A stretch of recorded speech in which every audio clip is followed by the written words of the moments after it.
Welcome to the Virtual Memories Show. I'm your host, Gil Roth, and we're here to preserve and promote culture, one weekly conversation at a time. You can subscribe to the Virtual Memories Show through iTunes, Spotify, YouTube, Google Play, and a whole bunch of other venues. Just visit our sites, chimeraobscura.com/VM or vmspod.com to find more information, along with our RSS feed. And follow the show on Twitter and Instagram at VMSPod. Well, it was a good, bad, and weird weekend. The good is that I read a couple of books for next week's pod sessions. I also caught up on the last few issues of Love and Rockets, which, well, I would say I don't know how I missed them, but I usually buy them at festivals or conventions, so there we go. Also, Amy and I went out on Saturday, which is an insanely rare occurrence. I'd ordered a bunch of books from Watchung Booksellers down in Montclair for curbside pickup instead of having them send them through the mail and wondering when the hell they're ever going to get here and blah, blah, blah. So we went down there to get them. And then we just walked around town a little. And we ordered some takeout and browsed the bookstore and just got out and did something, which, like I say, insanely rare. And it was nice to just get out for a little while together. And we were really gratified. Like, every pedestrian was masked up. There was no issues with that, we'll say. And it was good to just be in the bookstore and walk around and look at other people's books or their future books. The bad, that is that I've either strained, torn, or ruptured an oblique muscle in my right side. It's possible I did all three progressively over a couple of days. The initial instance was when I was doing a sun salutation on a Friday morning, after one of my guests said, you should take up yoga, which I had done years ago, and thought, I should get started on that again. So Thursday I did a couple of these. Friday I was just starting the first sun salutation and basically felt like somebody knifed me right in the ribs.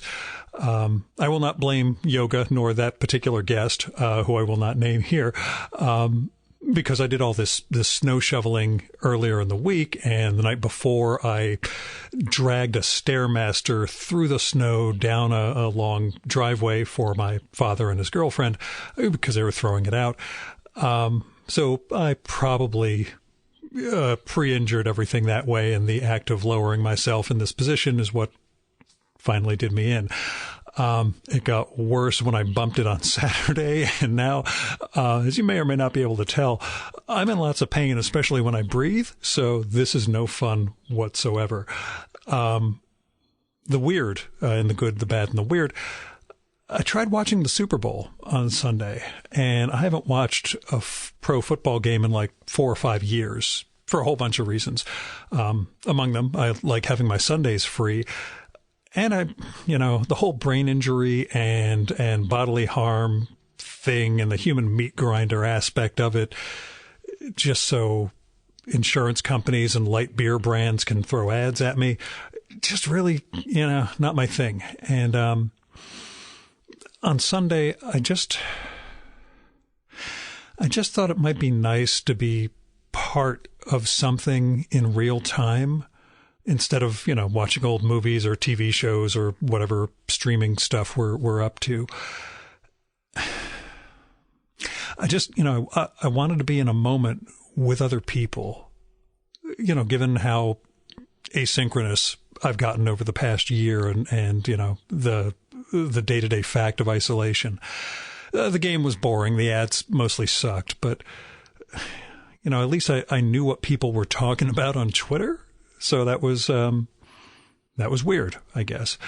Anyway, let's get to this week's show. My guest is John Porcellino, the cartoonist behind the long-running zine/mini comic King Cat Comics and Stories, which recently celebrated its 80th issue. Now, John self-publishes King Cat, but Drawn and Quarterly publishes collections of his work, and they've just reissued 3 of his major collections.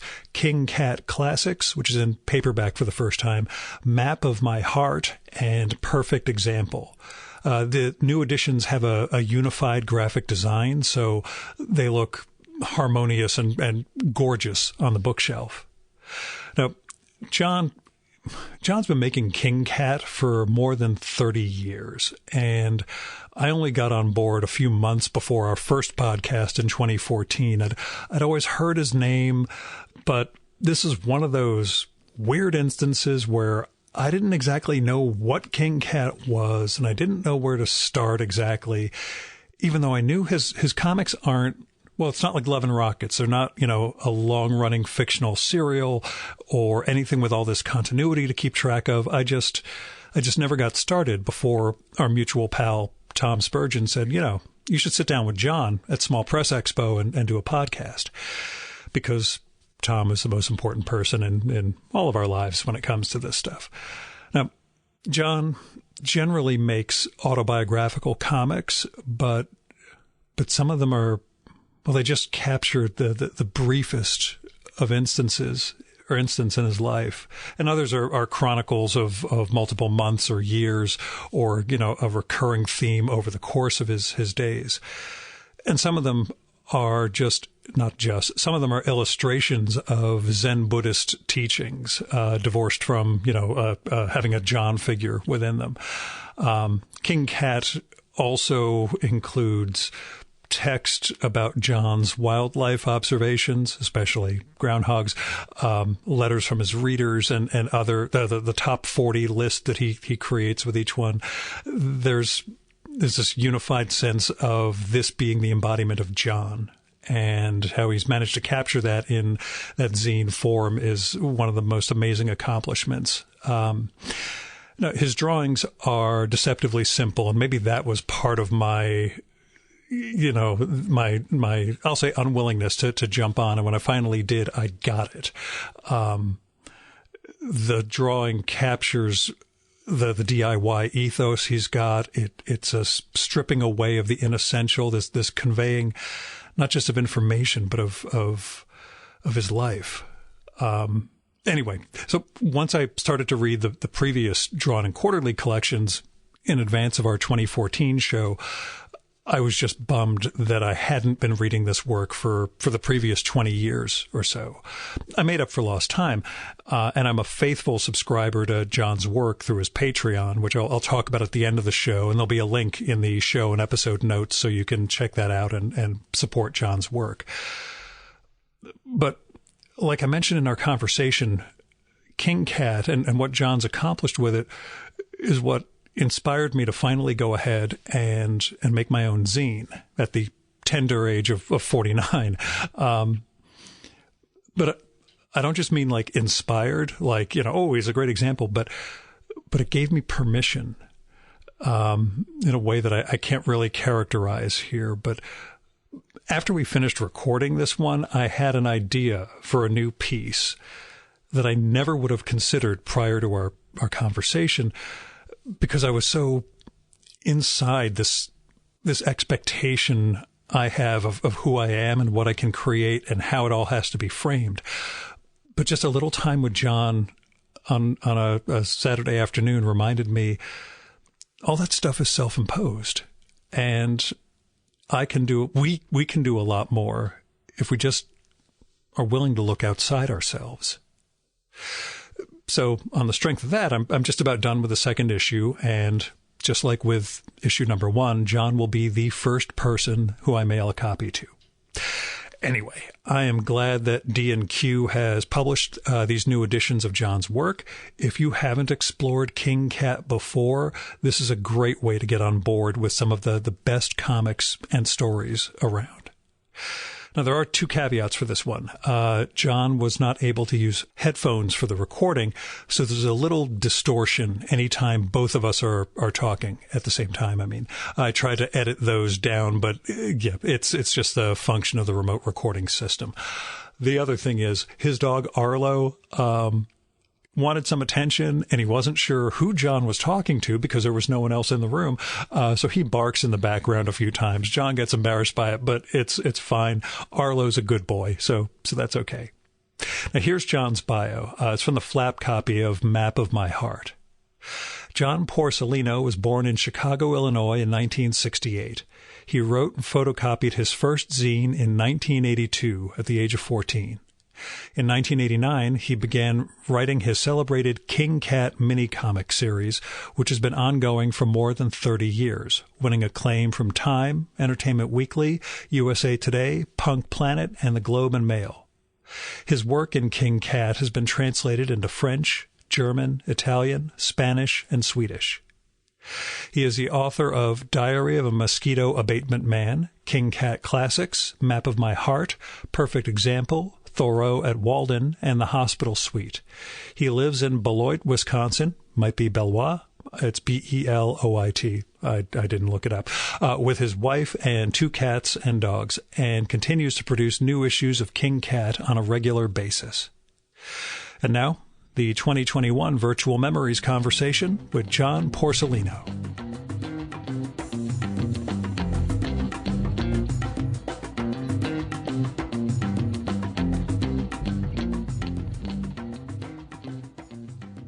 The ostensible reason we're getting together, Drawn and Quarterly mentioned that they're putting out the reissues of the 3 major collections of your work. Mm-hmm. And I wonder how much you revisit when they're doing that. You revisit that work and look at your past as you're, again, diligently working on King Cat in the present and trying to figure out what the future of your stories is. Well, I mean, so these are reprints. So I actually make it kind of, I kind of tell myself these have already been out in the world in this form. And, so I try not to worry about it too much. Now, when it's a new collection of something, that hasn't been out in book form before, then I worry a lot about it. And I will, go through and painstakingly check everything, look for errors, things that, a lot of times I'll leave the errors in because I like the stories to stand as,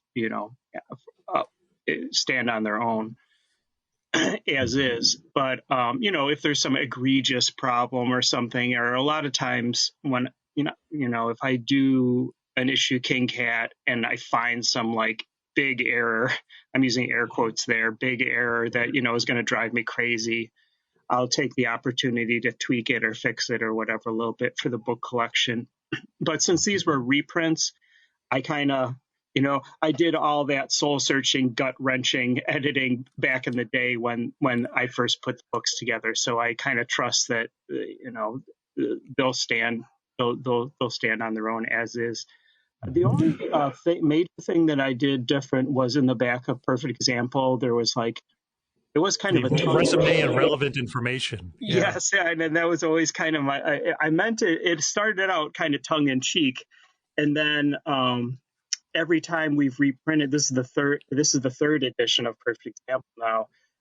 I've taken the opportunity to update it to the current status, and so I updated the resume in the back to fill in the last 15 years, which says something about my life at this point as a 52-year-old guy that it took about two short paragraphs to sum up the last 15 years of my life. There wasn't a lot of, it wasn't like the younger days when 6 months felt like a lifetime. So. And then, there's new, they did a redesign on the covers and the books are formatted a little bit differently, but, that's all stuff that they take care of. And,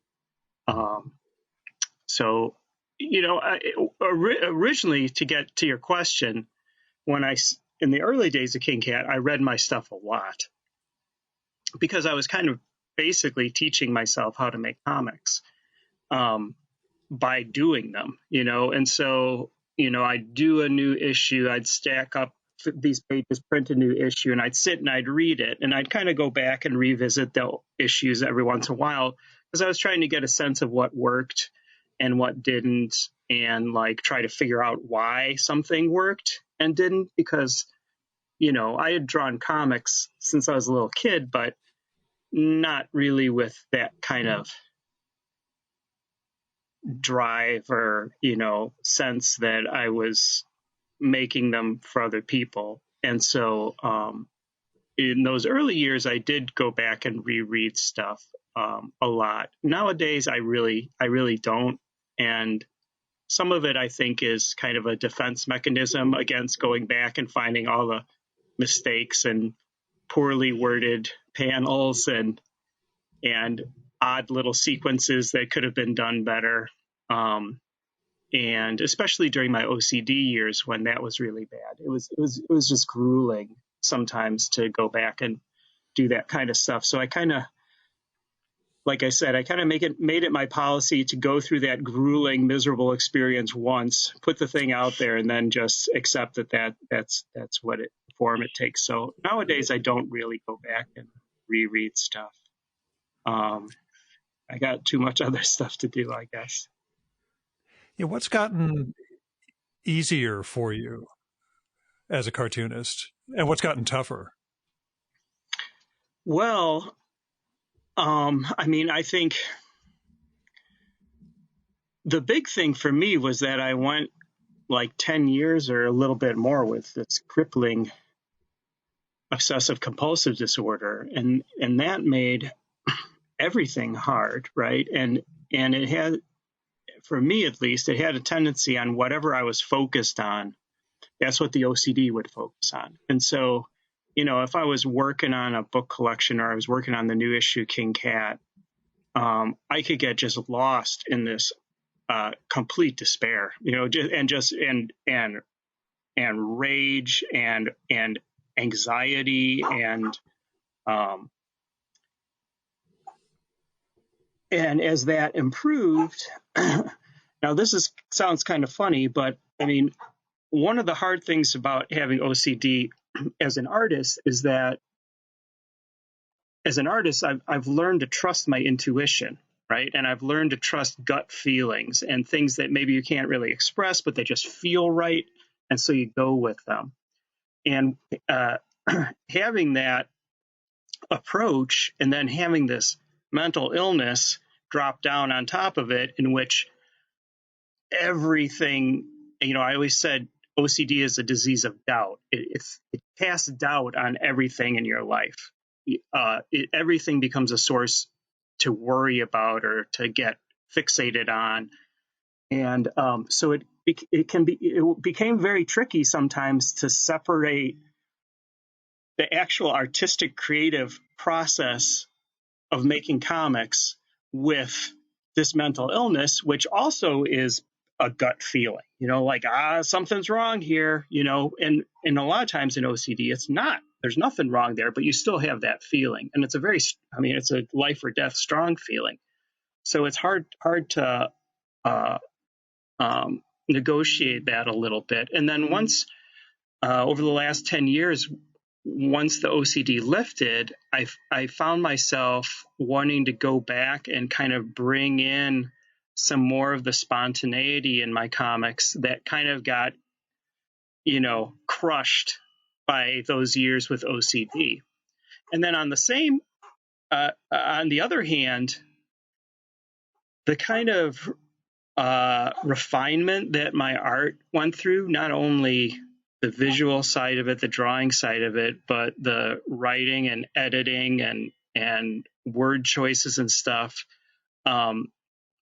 I have to admit that the OCD had some impact on that too. So to a certain extent, the OCD drove some of those changes in my work. And I think that it drove it in interesting ways.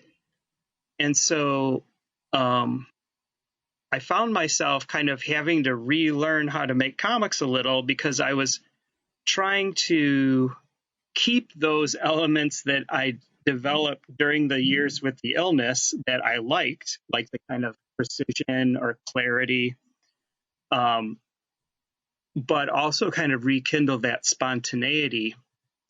that I had earlier, where I just kind of took this physical joy in making a line on paper, right? And just the tactile feeling of making this drawing and putting this story on paper, and seeing what happens when you do that, which is an imperfect process, right?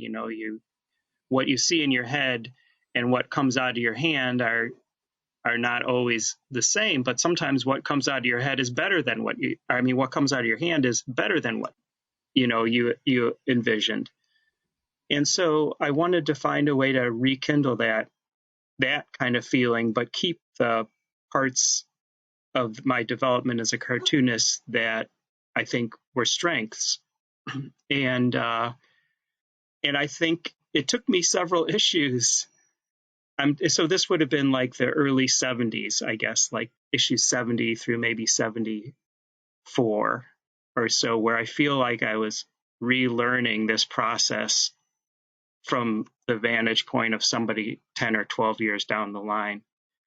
And it was interesting because, again, I got back to that early point where, like, I was putting stuff on paper, and maybe it wasn't always 100% successful in my view, but I trusted, again, that this was the process that I go through to make this art, and it's not 100% perfect.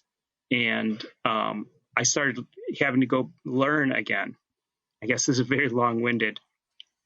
So I guess that's the major thing I think that's changed in the last bunch of years, is that I kind of had to relearn to make my work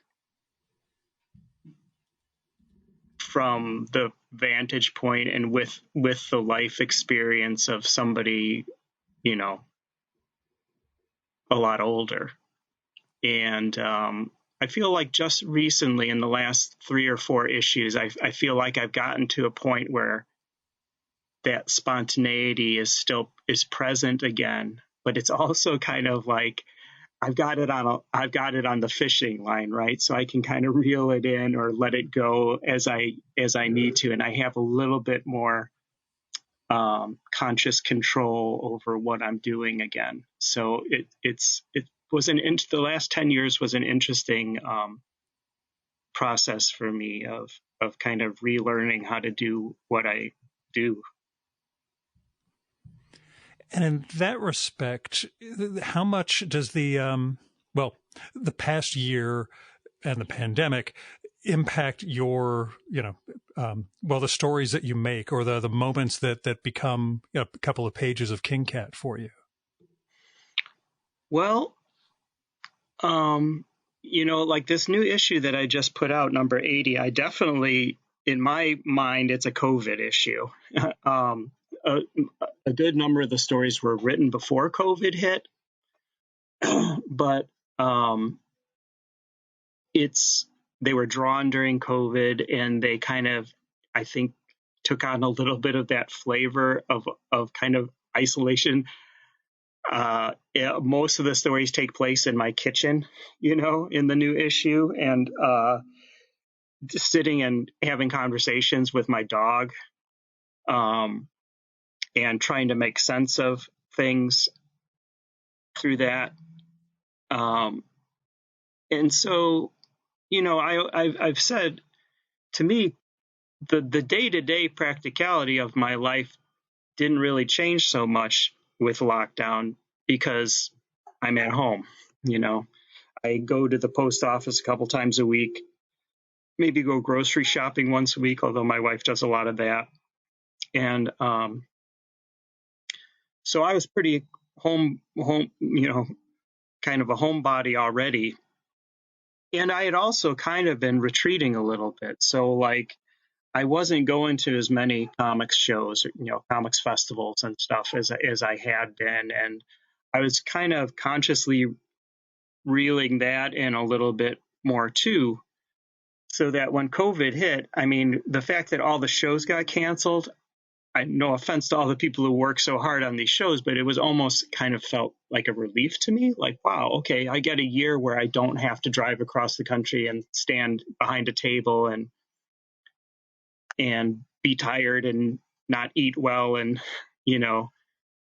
come home to a huge stack of work that I wasn't able to get to because I was out of town for a week or whatever. And so,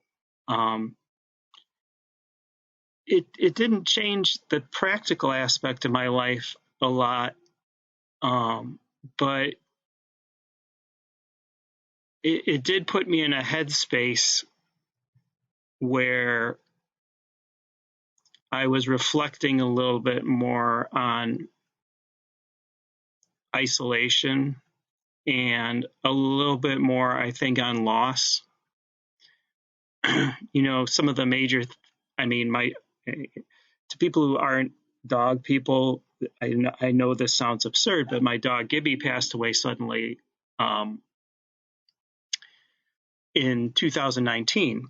And it was a devastating thing to me. He was my best buddy, and meanwhile, my mom is in treatment. She has stage 4 breast cancer. My wife's dad is in his mid 80s and is having all kinds of health problems. And of course, you mentioned Tom earlier, and just, I've said to Stephanie, my wife, I think we're getting to the age where we have to start to get used to this, right? The kind of decay and illness and death are going to become more and more prevalent around us. Our peers some of them are entering the stage of their life where we're going to be having poor health and things are slowing down and things aren't working the way they used to. And this is kind of probably going to be, going forward, something we have to get used to. And I think a lot of the new issue is grappling with that, this sense of loss, the inevitability of loss, trying to respect that, trying to maintain some kind of forward momentum, even when you don't feel like it at all.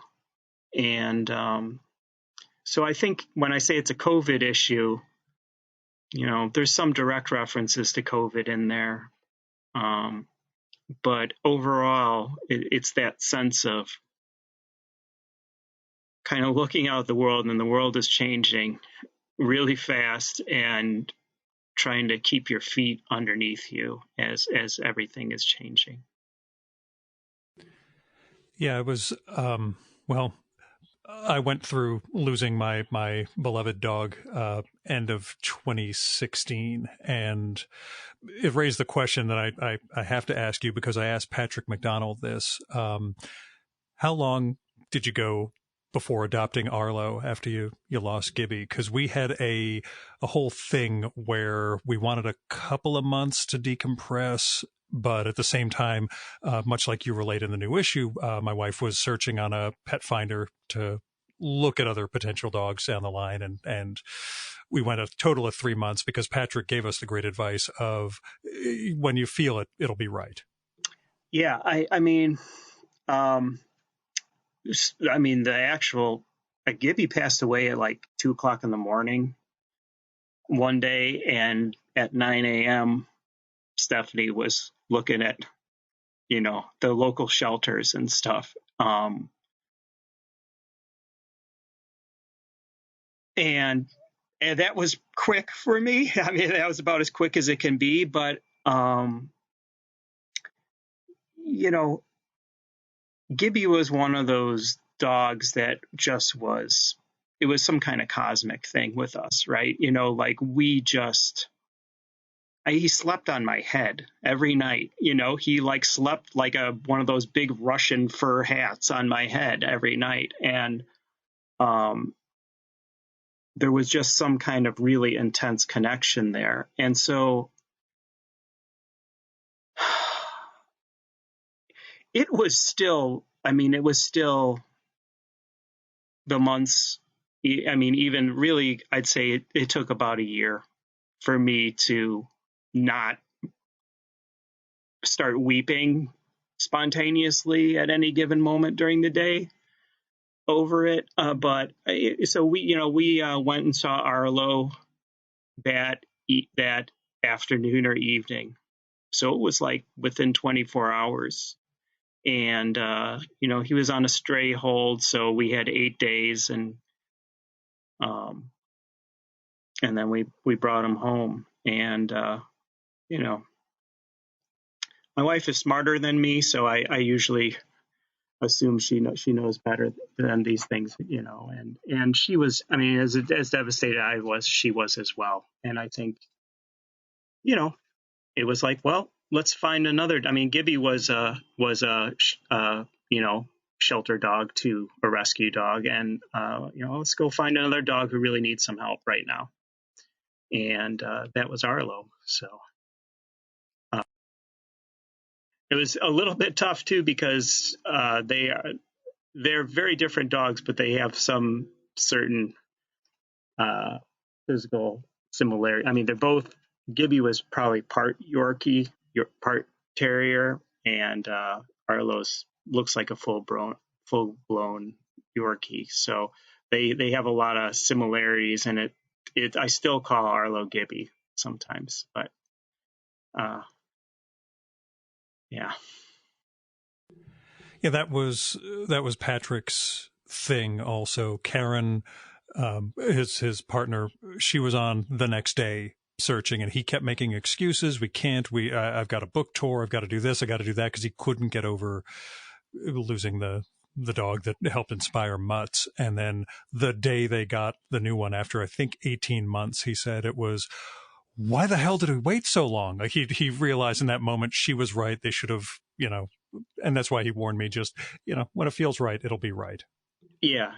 And so, it was good. And I didn't feel too weird about it once we did it at all. It was nice to have this guy running around, and he was in really rough shape when we got him. And so, the first couple months was just trying to heal this guy up from all the stuff he'd been through. So, and to see him come out of his shell and be such a happy little dude that he is, it helped us a lot, I think,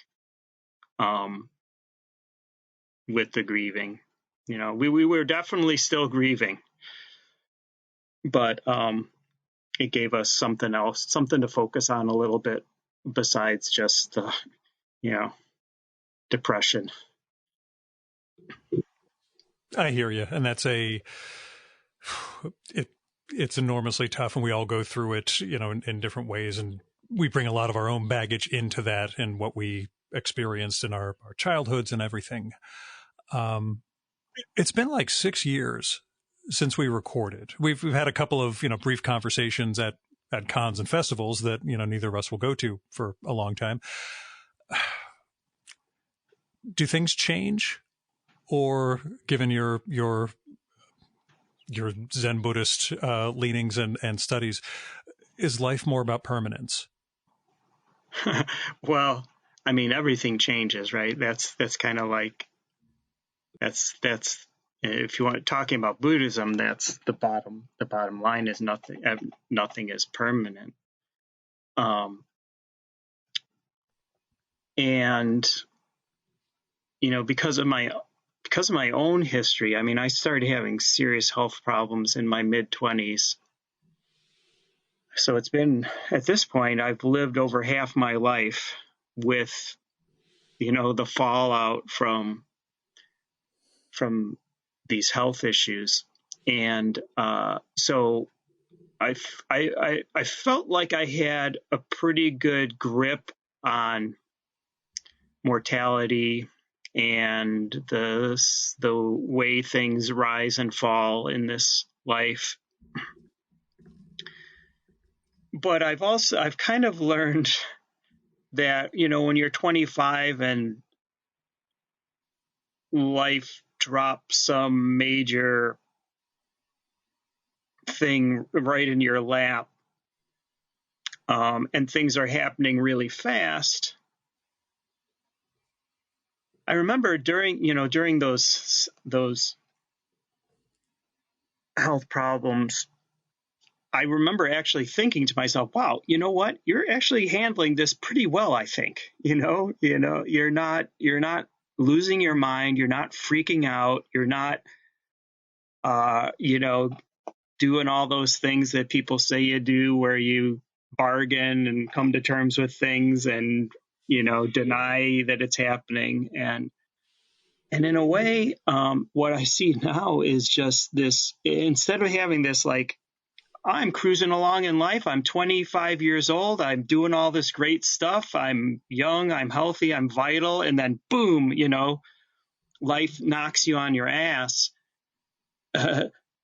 It's a little different when you're 40 and now you're 42 and now you're 44 and now you're 48 and now you're 50 and now you're 52. And it's just this slow, gradual decline that you're very, very aware of because you have a lot of time to observe it, right? So they're two different things that happen to us in life. And I think it's a little bit harder to face the long, slow decline, at least for me. And so, from a Buddhist perspective, right, all life is change. And one of the major sources of sorrow, of pain in this world, suffering in this world, is trying to hold on to those things, because you're guaranteed, right? That's guaranteed suffering because it's going to go away. It doesn't matter what it is. And one of the greatest Buddhist images that really helped me a lot was he's one of my favorite Buddhist teachers, is Kosho Uchiyama Roshi, and he has this book called Opening the Hand of Thought, and that's the primary metaphor in this book where this teaching he's talking about, you can grab onto something, you can grab onto your life and hold on for dear life and choke it and never let go and have sweat pop out on your forehead, or you can turn that closed fist around and just let it loosen it, and there's your life right there in the palm of your hand, right? And it's still supported. You're still intimately connected to it, but you've relinquished that death grip. And that's the point in my life where I am with my own life, where I want to start, I have a tendency to start thinking, well, I want to do this and I want to do this and I want to do that. And, I always hate to be morbid. I'm 52. My dad died when he was 64, and that's old for a Porcellino. Most of my grandfathers died in their 50s, late 50s. That we don't stick around that long. And so I've been acutely aware, maybe I'll make it to 64, 65. I mean, maybe I'll live to be 80. I don't know. But anything after 64 is going to be gravy to me. And 64 was a real abstract number, not even that long ago. And when you get to 52 and you start looking at 64 and think, wow, that's 12 years. And like I said, I was able to encapsulate the last 15 years of my life in 2 short paragraphs in the back of Perfect Example. And that 12 years is going to come and go fast. And how do I respond to that?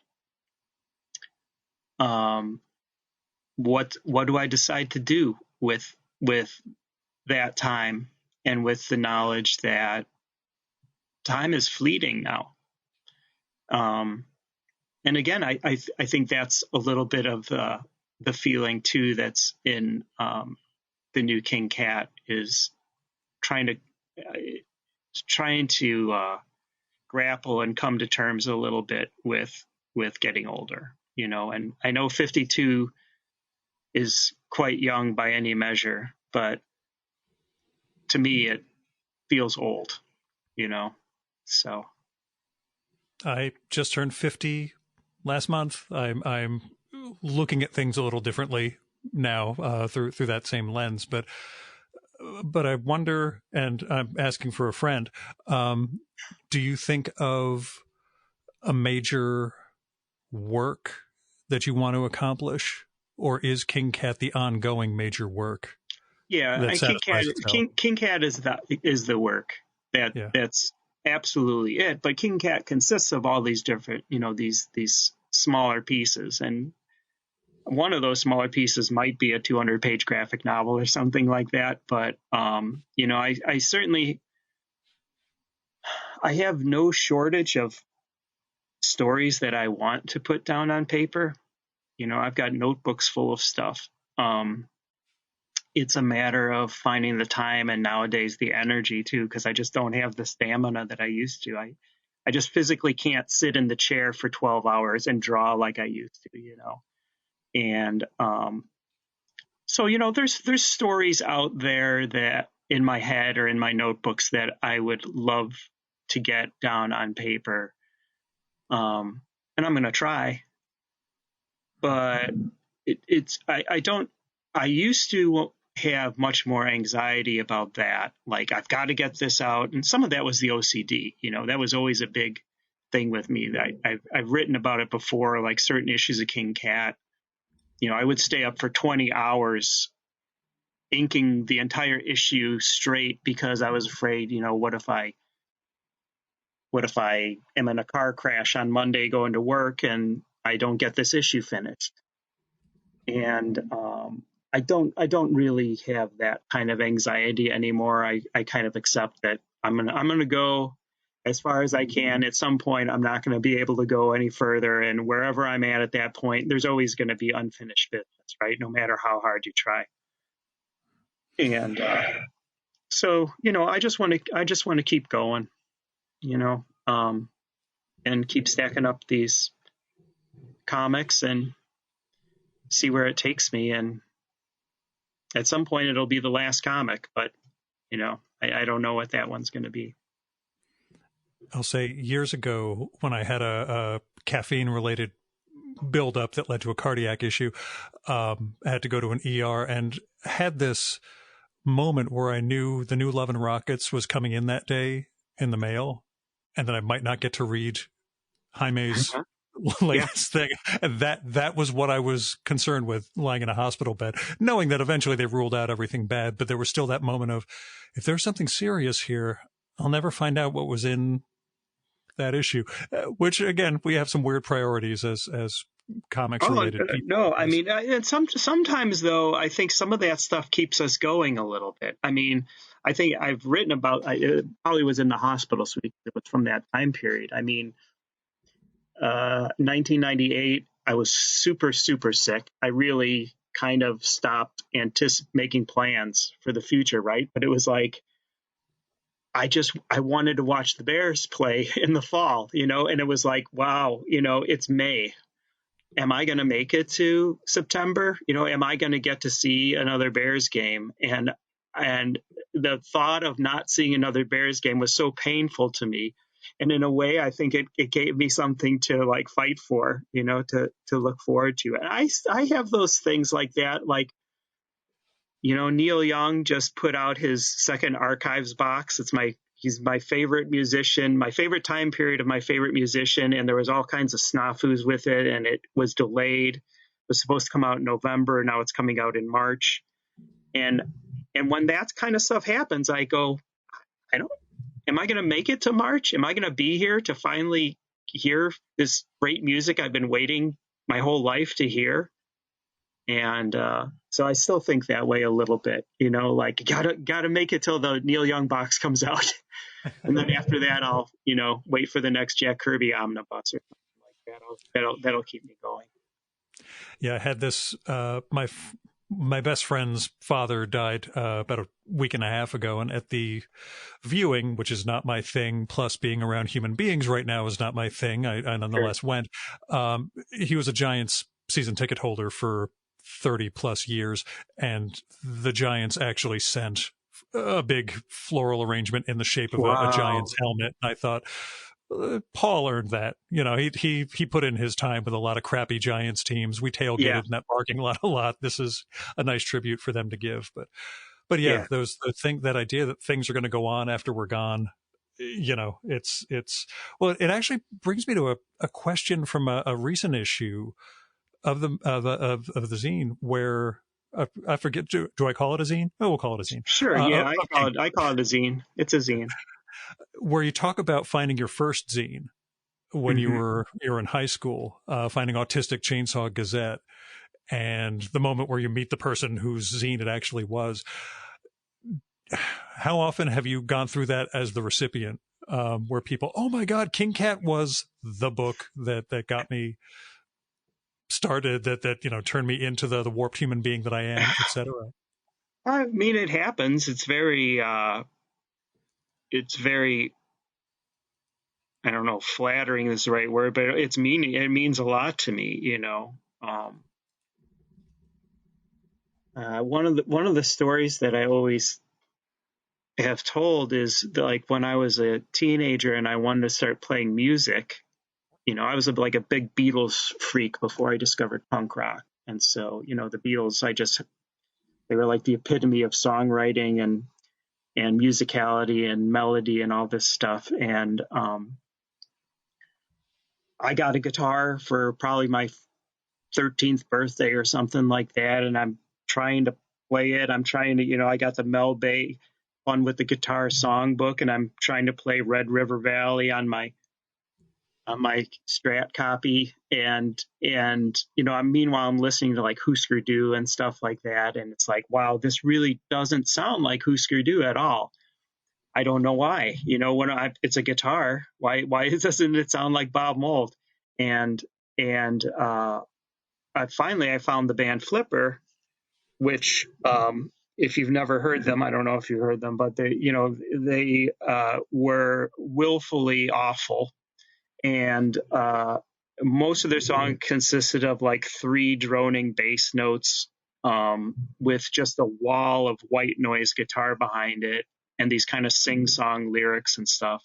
And when I heard Flipper, the door cracked open, and it was like, okay, I can't write a song like John Lennon. I can't play guitar like Bob Mould, but Flipper, I could do this. I could do this. And it was just like, it was the permission, or like the little pat on the back that I needed to be like, I can write a song, let's give it a shot here and see what happens. And, later on, I realized that actually, it's probably pretty hard to be Flipper because they're so unique. It's not technically hard, but to pull it off probably took some amount of talent of some kind. And I kind of always feel that way with when I feel good when I have the sense that King Cat was somebody's Flipper.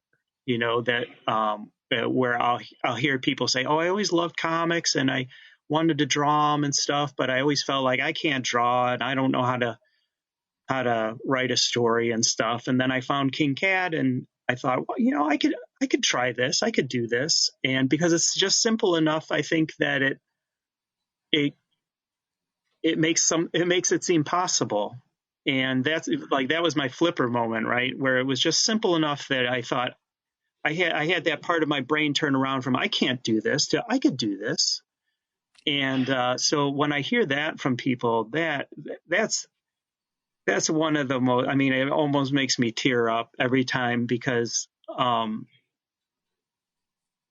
to me, that's what it's all about. It's about using art to express your experience, and every single one of us has a unique voice and a unique experience. And, that's the thing I loved about zines, right? It democratized the whole process of creativity and communication and sharing, and art. And so, I've had some of those moments where somebody will come up to me and tell me, like, I read my first King Cat 20 years ago, and like the next day I drew my first comic, and that's really powerful to me. I haven't done comics yet with it, but you were the first person I sent a copy of Haiku for Business Travelers to. Yes, I finished up. You were number 2 out of 300 because I hand numbered them all. So yeah. That was this Porcellino was a number 1 influence just in terms of telling me it's okay, you can do this. And that was at 49 years old, I could finally, get one out. Yeah. Allegedly, there's a second issue. I now say I'm about ready to surrender on making it any better, which is the dreaded second issue. Yeah, they're actually comics. If you do 2 issues, you can do 80. That's my thing. I figure I can catch up with you eventually if if you got the 64 thing, and if I figure I can go about 120 years old, I'll be sure to make it. So. Yeah, I actually had that thought the other day because I'm like, wow, I'm at 80 now. Let's say I have 12 years left in my life, like I mentioned. That's my bar that I'm shooting for, right? I was like, if I could get back to doing 2 issues a year, like I've always wanted to for many years, I could hit 100, And that actually, it was like, I had to kind of tell myself, don't start thinking that way. But yeah, I mean, one of the things when I think about things and how they're changing is that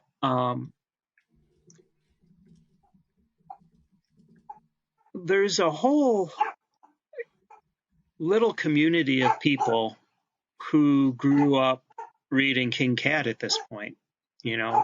There's people who started reading King Cat when they were 14 years old, and they have like kids who are graduating college now.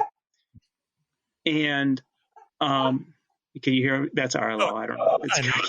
Yeah, he's making his presence known. That's okay. He gets confused when I'm talking to the screen. Hey, Arlo, can you be quiet for a little bit? Thank you. That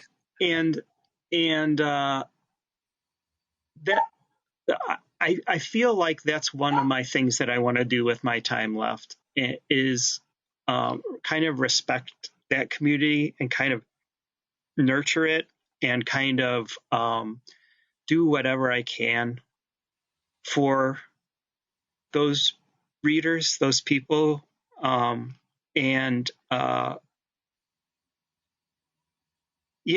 one of the things, and I'm sure that some people find it irritating, but, more and more the King Cat calls, the letters column has taken on a larger part of the new issues and the recent issues. And that's definitely intentional. Like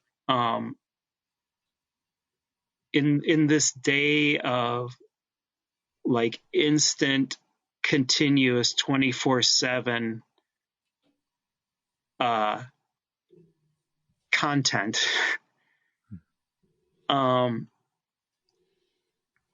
I wanna reestablish how meaningful that kind of slower type of correspondence or communication can be.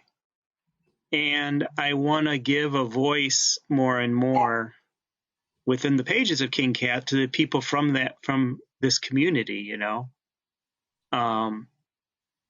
It seems really important to me, those pages. I know a lot of people skip them. Some people really like them. Some people love the top 40 and some people skip that, But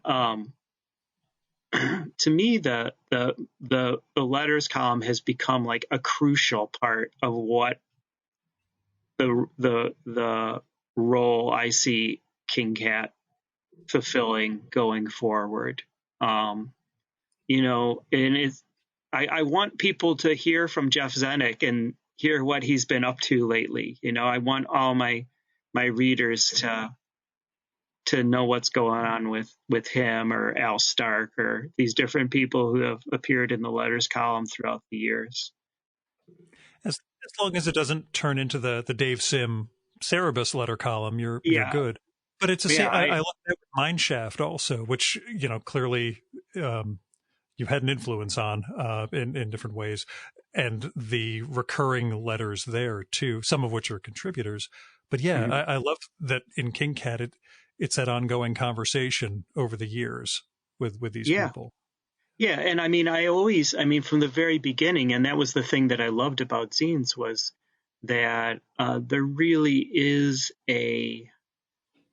it really is a two-way communication. It's you send this stuff out into the world, and then you get a response, and then you can respond to that response, and you develop relationships with people you've never met, and they become real important to you. And so to me, that's kind of what the letters column represents. It's a tip of the hat to that zine world, the world of, and I mean, a lot of them are people send me emails, and I'll transcribe the email. It's not like people are sending me stamped letters and stuff all the time. But it's just kind of a tip of the hat to that world of two-way communication that I found so meaningful in the zine world.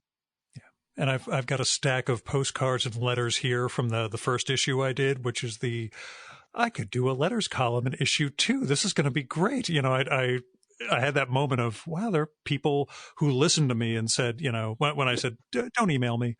I mailed you, mail something back to me. Just write something that you like or don't like or whatever. And that's been nice to just get that sort of, we're analog people still, you and me. I'm 50 or 52.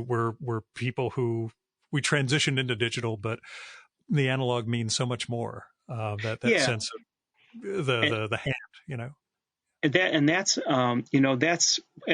it's too late. I like the internet. The internet is great for a lot of things. I'm sitting here watching this recording of our conversation go by and looking at the different, the meters and the sound waves and stuff like that. It's great. But I'm getting too worn out to keep up with it, and that's the direction I see things going, is like, and I always was pretty content. There were moments where I got a little fidgety, but I'm very content with my little corner of the world. Like I started this zine when I was 20 years old. It's become my life's work. It's allowed me to meet and interact with the most amazing people on the planet. It's allowed me to share my thoughts and experiences with people and in a give and take. And, that's pretty great. And so that's kind of what I mean when I feel like going forward, if I could just nurture that thing and just support it however I can and keep going forward, I think that's become a focus for me. I'm not trying to make the world's biggest thing. I'm trying to, how annoying is that? Oh, it's fine. People are going to love it when they listen. It's okay. Okay. I'm not trying to create the world's biggest thing. I have this thing and I want it to be healthy. I want it to be sustainable. And I want it to provide some kind of positive impact in the world. And that's really what my focus is at this point. I don't care about any of the extra stuff at all. And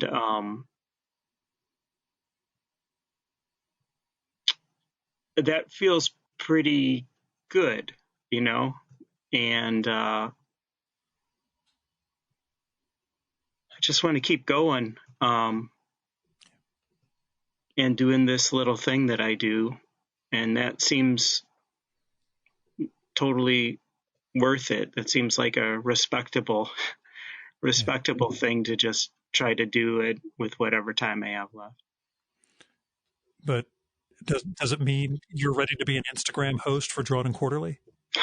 I'm really nervous about that. They were like, we'll send you like some instructions and tips. And it's like this 3-page document with, like click here, press this, 3 lines, scroll down or whatever. And I'm like, the more I think about it, the more a little bit apprehensive I'm getting. So I will get it figured out by then.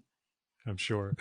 The other thing I want to thank you about, I guess, is either on Twitter or Instagram. You cited Comic Book Confidential, the 1988 documentary that was streaming on Criterion. It finished at the end of January. Amazingly, I knew it existed and I'd never actually watched it.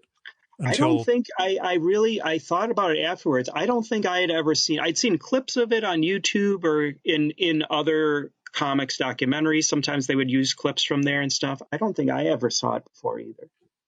Yeah. And I watched it last night before we're recording. And, it's funny how many of the people I've gotten to know over the years and how young they all looked. It's amazing, isn't it? It's incredible. Yeah, I was just stunned. Like the very beginning is Paul Mavridis, drawing the credit. And I got to meet Paul a couple of years ago in San Francisco. I'm like, I know that's the same guy, but that can't be the same guy. Sure. Yeah. Just, But how did it feel for you,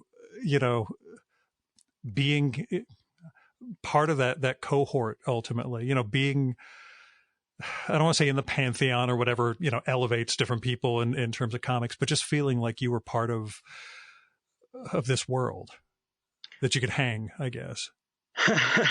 Which I know and this is one thing that's come up in recent times where, if you see Linda Berry speak or do her workshops or whatever, one of the things she often talks about is like, I just started drawing little pictures. I just started like making little marks on paper. And that led to this amazing life that I've had. I remember the first time I heard her say it, it was at that comics. I can't remember the name of it. There was a big comics weekend at University of Chicago, maybe. Oh yeah, I remember that. Yeah. And she was on a panel with I'm gonna just throw these R. Crumb and Gary Panner and Mount Rushmore. Yeah. The Mount Rushmore of cartoonists. And she was like, the only reason I'm sitting here in this chair with these amazing people is because years and years ago, I started making little marks on paper and I kept doing it, And, Linda lives just like 20 miles from me. And so I get to see her, not so much. I haven't seen her since COVID, but, a lot more often, which has been great. And she teaches up at UW-Madison, and oftentimes I'll go up there and kind of guest teach one of her classes and stuff like that. And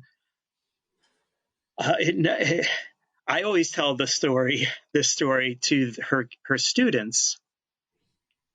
And I tell them about her thing about how I just started drawing lines on paper. And I remind myself and her students that Linda, when I was 15 years old, I was cutting her comics out of the back of the Chicago Reader, the alternative news weekly newspaper.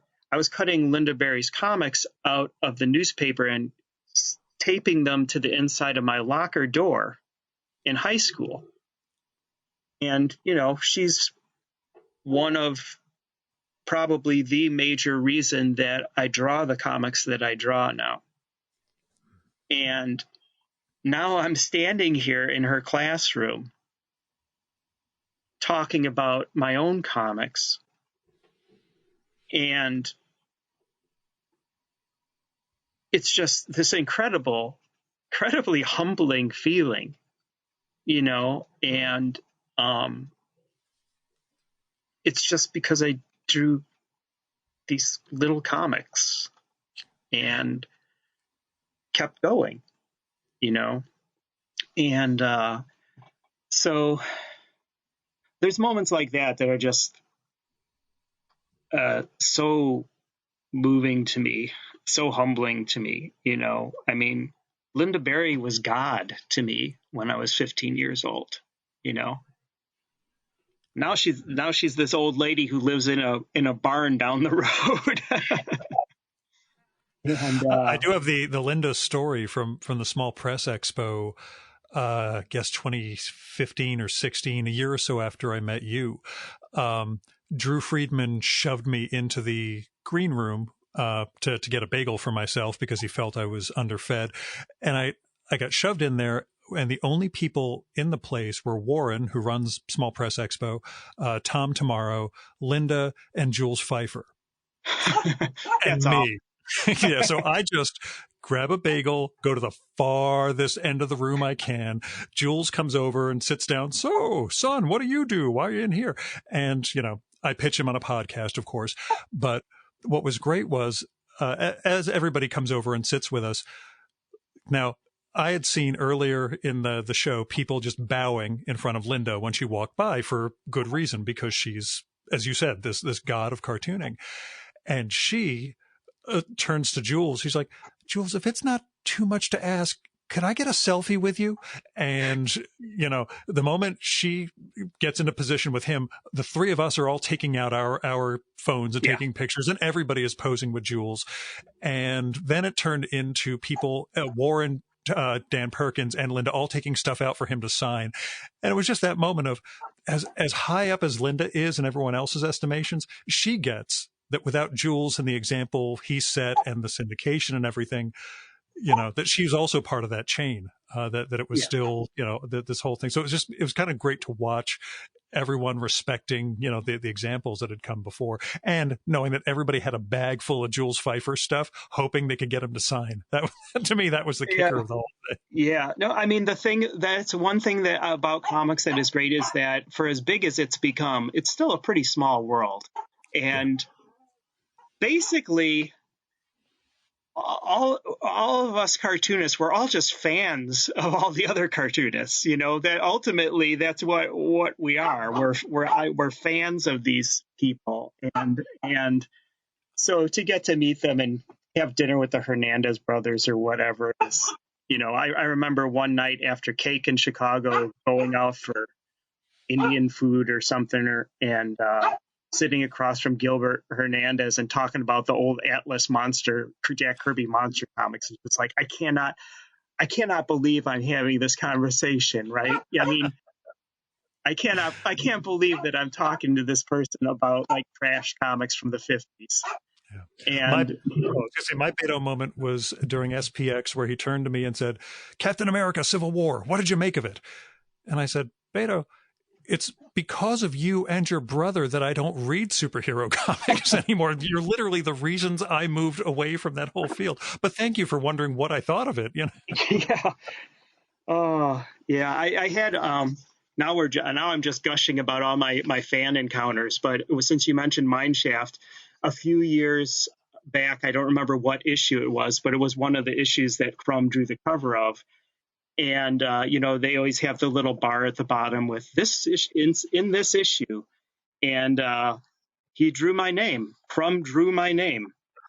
And I remember that was one of those moments of like, I guess I can die happy now, because Robert Crumb took his pen to paper and inscribed my name on a piece of art. And, you know, that's, I got to actually at that comics symposium at University of Chicago. I was late getting into the dinner hall because I was talking to somebody, and the only spot, it was me and Laura Park. She lives in France now, but the cartoonist Laura Park from Chicago. And we went in, and the only two open seats were at Robert and Aline Kaminsky Crumb's table. And so I guess we're sitting with the crumbs through dinner, and very nice people. I got to pass the butter to Robert Crumb. Yeah, Pete Bagg introduced me to them November 19 or October 19 when I recorded with him at a hotel in New York. They were all in town for the Weirdo event.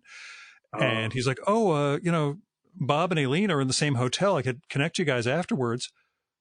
Like, yeah, I guess you could, Pete. That would be great. And it was just that moment of, I like to think I'm above, gushing, but we're still, we have those figures that were just melt down around. Now, have you ever had the person you have run away from meeting? Like Dorkin tells a story about running away from meeting Kirby once. Yeah. Irvin Welsh. Also, Irvin Welsh apparently stood up David Bowie twice because he could not. Yeah, there's someone that he said, I had your posters on my wall as a teenager. How could I possibly interview you? So he flaked out and bailed on interviews with him twice. Wow. Yeah. I do think, this is not the same thing, but I was at this amazing comics convention in Fort Wayne, Indiana. And one of the guests was Jim Steranko, and he had an enormous line of people waiting to get his stuff. And I kind of went up to him, and I didn't know this at the time. He doesn't like his picture taken. He probably charges for them. Yeah. And I was like, I'm not going to get in this line to shake his hand, but I'd like to get a photo of him with all these people and stuff. And I held my camera up, and he just kind of like paused talking to the person that he was speaking to it. And he put his hand up like, no.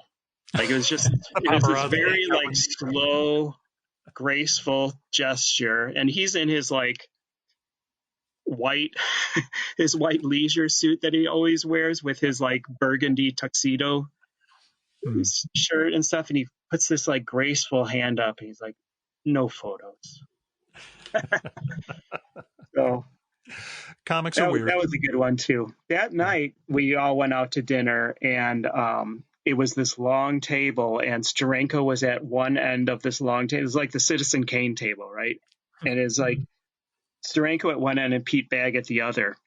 It was just the most amazing jumble of conversation, right? Because these two like massive figures in two different kinds of comics, and you had the people that were gravitating towards their end of the table, and then the people in the middle who were like kind of involved in both these incredible conversations about comics history and stuff like that. So yeah, I mean, I get burned out and I get grumbly and stuff. All cartoonists do, but I love comics. There's just something about them that you don't get with any other thing. And so, I'm one of those people, and I think a lot of cartoonists are, like you mentioned, they're aware of the chronology. They're aware of the history of this thing. They're aware of the people that broke the ground that we're standing on now. And, it's amazing to find yourself in situations like that where you're sitting at a dinner table in Fort Wayne, Indiana with Jim Steranko. Something to aspire to. John, we've hit our hour mark, so thank you so much for this stuff. I'm really, I'm pulling for more than 12 years from you, so I'm hoping. Well, I hope so. Don't get me wrong. Don't get me wrong. If I hope I last as long as I should, but I this is going to be a real morbid interview to sit down and edit and dissect, but it's in the air right now, literally, right? Yeah. And that's, like you said, the last issue was even the stuff that's written pre-COVID or even drawn pre-COVID. that last issue very much feels like it's of its time.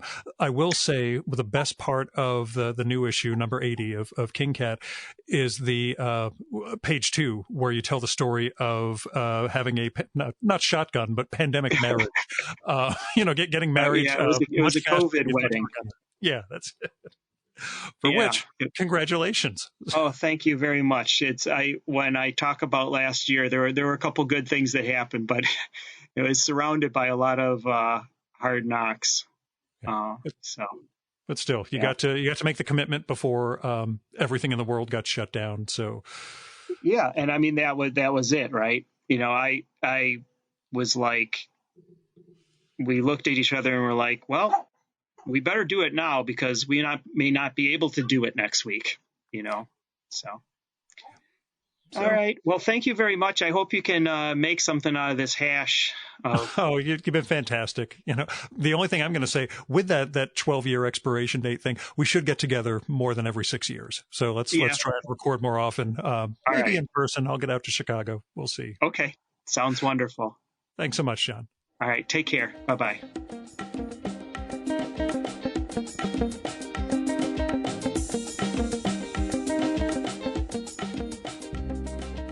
And that was John Porcellino.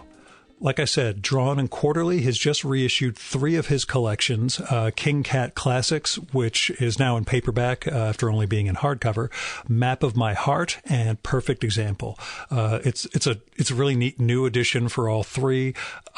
You should pick those up. They now look beautiful together on the bookshelf. You should also support John via Patreon at patreon.com/John Porcellino. It's JOHN Porcellino. It's a great way to get a regular subscription to his King Cat comics and stories. He mails those along with some extra goodies to anyone in the $5 and up tier. So if you just put that in monthly, whenever a new King Cat comes out, which is generally twice a year, you'll get that. He also puts out a regular e-newsletter via Patreon, the Boney Island Observer, which I really enjoy. It's good. He puts out usually 2 a month, and they can be really illuminating in their way. Plus, you get a membership card.